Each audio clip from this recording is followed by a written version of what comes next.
I suffer from an illness best known as senioritis.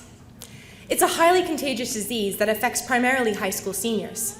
Symptoms include laziness, a lack of motivation, ennui, and in the very worst of cases, near constant eye rolling and repetitions of the phrase, "I can't wait to be done with high school." To be honest, I was shocked when I realized that I had acquired senioritis. I've loved school since my very first day of kindergarten. I used to relish the thought of spending an entire day playing with my friends and learning new things. After school, homework was always my top priority. But senioritis has changed my life and my outlook. When my alarm clock goes off every morning, it takes every ounce of strength in my body to roll out of bed. I've been getting to school later and later, often slipping into my seat just before the bell rings. And after school, homework is the last thing on my mind.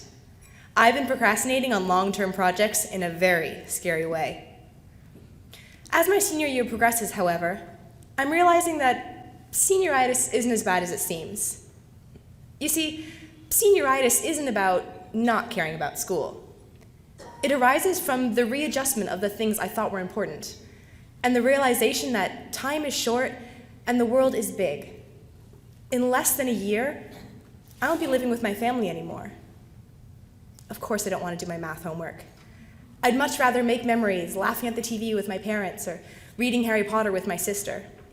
There will be lots more math homework in college, but there won't be any family bonding time. And the ennui that's so indicative of senioritis, the boredom that creeps over me when I'm sitting in class and leads to an inattentiveness in my studies, is because I'm thinking about all the things I want to do in the town that I live in while I still can. I want to go hang out at Starbucks with my friends. It's senior year and I haven't done that yet. I want to text my mom that funny thing I heard in the hallway. I don't talk to my mom enough. I want to go out and practice driving. I'm a senior and I don't have my license yet. Senioritis also makes me anxious for the future. I'm terrified to be out in the world on my own, but I'm also excited at the prospect of all the experiences and opportunities I know I have ahead of me.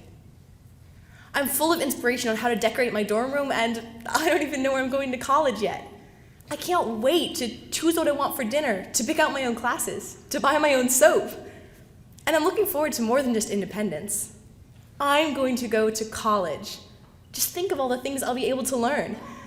I'll be able to take classes on anything from the Aztecs to zoology. And that's not to mention all the job opportunities I'll come across, the people I'll meet, and the places I'll visit. Senioritis is more than just a set of typical teenage behaviors. It's a state of being. It's being caught between never wanting to leave home and wanting to leave right now. Having this illness has helped me realize how precious life is, how scary and exciting it can be to move on to something new, and how we have to make the most of what we have before it's gone. This isn't something that's just confined to high schoolers. It's something we all experience whenever we encounter change, whether that's getting a new job or moving to a new city. Having senioritis helps us appreciate the life we have now and look forward to the future. I can't wait to be done with high school, but I'll make the most of it while it lasts. Thank you.